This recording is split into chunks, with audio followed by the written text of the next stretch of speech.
Mesdames, Messieurs, bonjour et bienvenue à ce premier numéro du spécial SKIF. SKIF, c'est le Salam Kivu International Film Festival qui se déroule ici à Goma. Nous sommes aujourd'hui pour cette première production avec les directeurs de ces festivals, non, les co-directeurs, Monsieur Petna Ndaliko et Madame Chérine Ndaliko. Bonjour. Bonjour. Alors, on commence avec Monsieur Petna. Petna, dites-nous, c'est quoi le thème de cette sixième édition du SKIF? La sixième édition du SKIF a comme thème reconquérir l'histoire. Pourquoi reconquérir l'histoire? Évidemment parce que notre pays doit prendre une décision par rapport à son évolution. C'est que les élections qui vont être organisées en novembre, c'est en fait pour consolider la démocratie dans ce pays. Et pour cela, l'éducation civique qu'on essaye de passer comme message pendant ce festival, c'est de voter utile.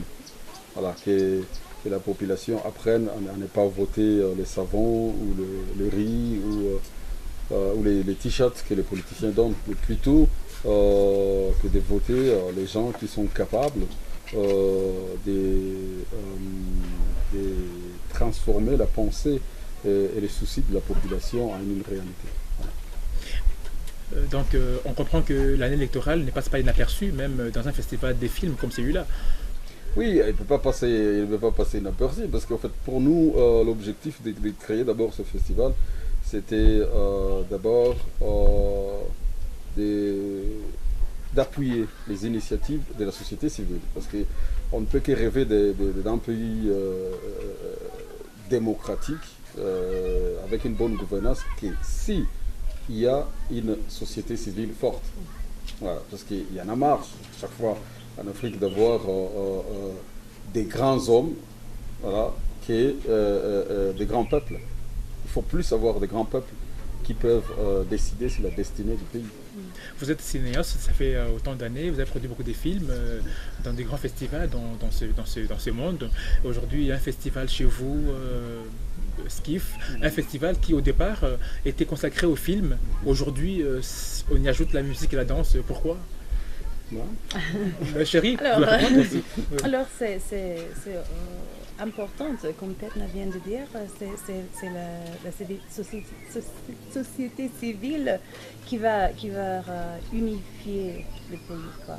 Et c'est pas juste les cinéastes qui font partie de cette société, n'est-ce pas? On a les danseurs, on a les musiciens, on a tous les artistes en fait, et c'est pour ça qu'on a dit non, c'est bon, c'est un festival inclusif. On a comme Petna vient de dire, le thème c'est reconquérir l'histoire et aussi voter utile. C'est pour cela qu'on a organisé les opportunités pour la communauté de venir voter. On a les éliminatoires de danse chaque jour pendant le festival où les gens peuvent venir voter. On aura 8 groupes de danse chaque jour qui font le face-à-face et c'est à la communauté quoi, de voter et choisir le meilleur groupe de danse. Alors, on a des petits exercices dans chaque domaine de musique, du cinéma, de la danse, où on essaie de donner la voix à la communauté. Ouais. Et pourquoi un festival de cinéma ici? C'est intéressant, c'est important d'avoir un moment d'évasion dans cette partie du Congo qui a connu beaucoup de problèmes. Et aussi, il y a des moments où la situation est arrivée à un niveau où il n'y avait plus de contact. Il y avait rupture totale au niveau de religieux, au niveau des ethnies, au niveau de l'économie, au niveau des politiques. Alors, il fallait trouver un détonateur, quelque chose qui pouvait unir les gens au-delà de toutes ces appartenances. Et c'était là.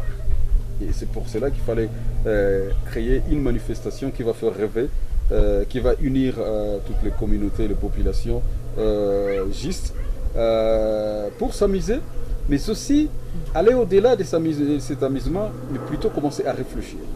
Et avant de Avant de continuer cet entretien avec Chérine Daliko et Petnan Daliko, nous allons d'abord suivre la carte postale de la ville qui accueille ces festivals, la ville de Goma. Et on se retrouve juste après dans ces cadres magnifiques naturels du lac Kivu qui est juste derrière nous. Goma, chef-lieu du Nord Kivu, province de l'Est de la RDC. Une jolie petite ville de moins d'1 million d'habitants. Construite au pied du célèbre volcan encore actif, le Nyiragongo. Sa dernière éruption date de 10 ans, dont les impacts sont encore visibles. C'est sur la lave de ce volcan Nyiragongo que Goma est bâtie. Une vraie ville touristique offrant une vue panoramique sur le lac Kivu. Beau à voir, surtout au coucher ou au lever du soleil. Avec son climat de montagne et sa fraîcheur, Goma est très apprécié par beaucoup. Son architecture en pente, importée des pays de l'Afrique de l'Est, dont l'influence est encore très visible, fait de Goma un vrai modèle des échanges entre les peuples. Goma, c'est aussi le Chikudu, ces vélos en bois pouvant porter jusqu'à 600 kg de marchandises. Un monument est même érigé en pleine ville pour immortaliser ce vélo.